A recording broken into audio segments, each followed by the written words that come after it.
Ladies and gentlemen, what you are about to see is me talking about the method to my madness while I put on makeup badly. And I'm speaking off the cuff, and there are not going to be any edits, and I don't want to do any re-recordings. I want this to be the one and final recording. Let me explain.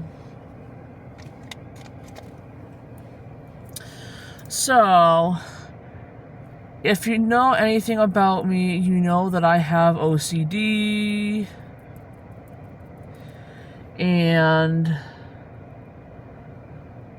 OCD is a condition that is rooted in anxiety, and I've struggled with OCD since I was 7 years old. And it's taken a lot of different forms. It has been perfectionistic. It has been magical thinking. It has been organization. And I have been treated for OCD for the past 15 years now. And I've seen some of the best names in OCD treatment. I was treated for a while by someone who was a disciple of Jonathan Grayson, and I also worked with a social worker who was trained at the OCDI. If you don't know what the OCDI is, it is the Obsessive Compulsive Disorder Institute associated with McLean Hospital. So these are big name OCD powerhouses here that I have been seeing. And it cost me quite a bit of money, not gonna lie. And I'm still doing my own treatment at home. And the treatment, and this is the part that a lot of people don't want to talk about, because that's me. I talk about the things that no one else wants to talk about. Is OCD is treated by something called exposure therapy. And it's where you purposefully expose yourself to your deepest, darkest fears. And you force yourself to work through them. This means, and I'm using a very extreme example here, if you have the type of OCD where you are convinced that you are a PDF file and you hide yourself in your home because you're afraid you're going to hurt children, your treatment is to do what's called an imaginal script, where you write out all the things that you think you would like to do to children, and what it would feel like to do those things to children, and what it would feel like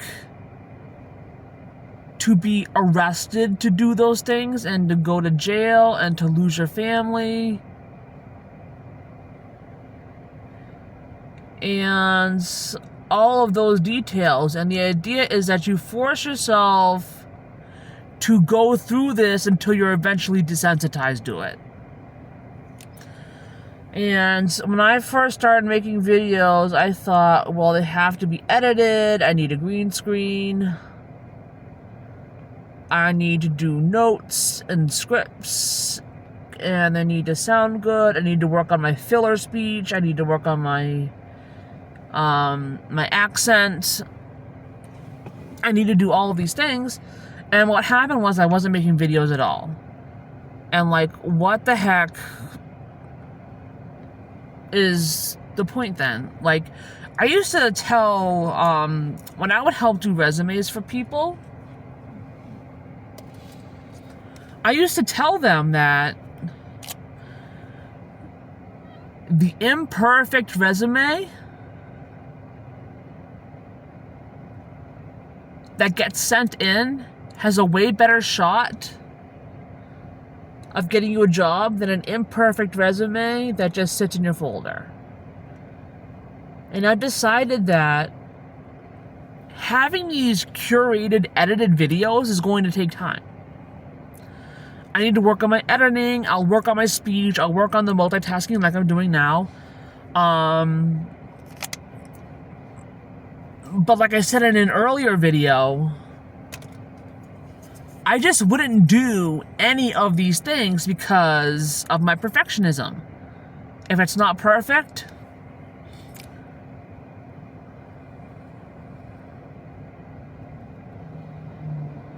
I'm just not going to do it. I'm not even going to waste my time because it's just going to suck. And that's why it took me 2 years to actually start making videos. And what you're seeing right now, I am forcing myself to do things badly. And I'm forcing myself to see the result of doing things badly. What would happen if I wore really bad makeup? What would happen if I had tons of filler speech? What would happen if I just talked without any notes?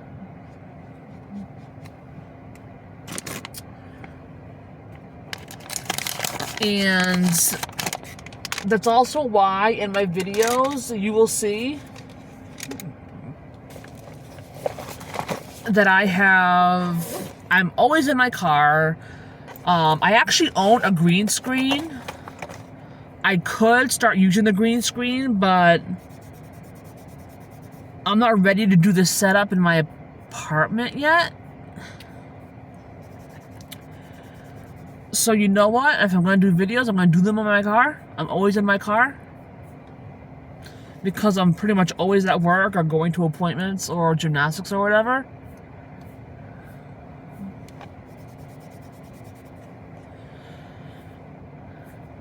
And sometimes my hair is messy, and sometimes I'm wet, and sometimes there's stuff in the back of my car. And none of that actually matters.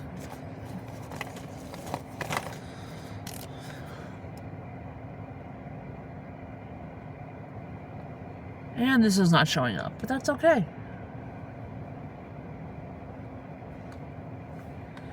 That is a-okay. What am I gonna do next? I want to do something really kind of bold with white eyeliner by NYX and the Super Stay Vinyl ink by Maybelline.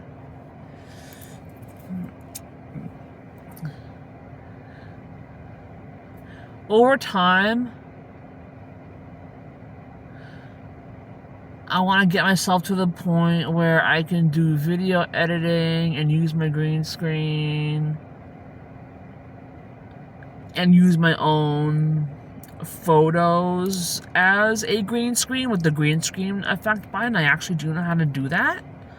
I'd love to start telling urban legends with some of the cool pictures of New Hampshire that I've taken because I was there last year over the summer.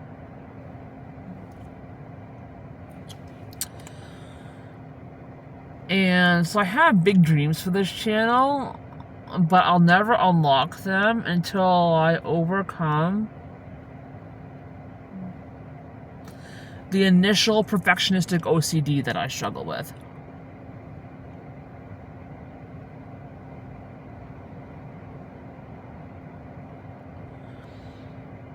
I kind of like it.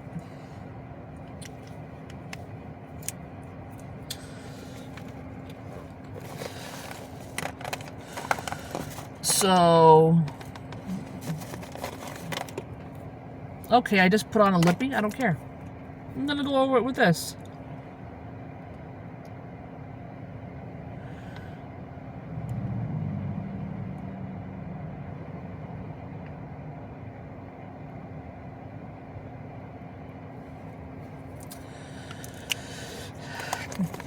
And another thing I want to say where I talk about OCD is, like,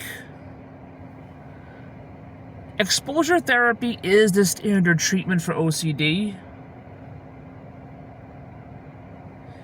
Like, You absolutely cannot just reason your way out of OCD. It actually feeds the OCD even more. And people spend thousands of dollars trying to treat this OCD. I mean, if you were to go to McLean, that treatment can cost tens of thousands, if not hundreds of thousands of dollars. And these people spend this money so they can get their lives back. So I am not really at all fond of people who say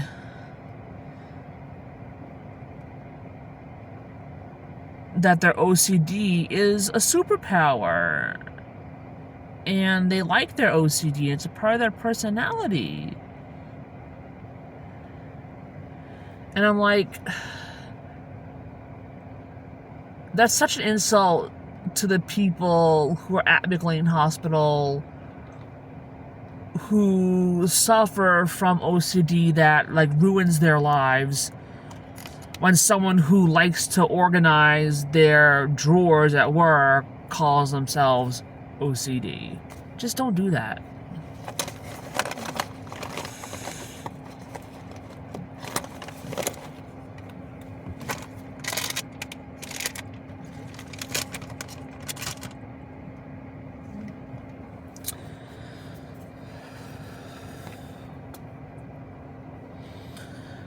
Not everything has to be a disorder.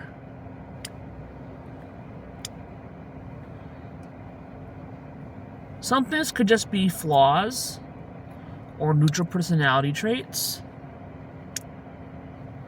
And that's okay too.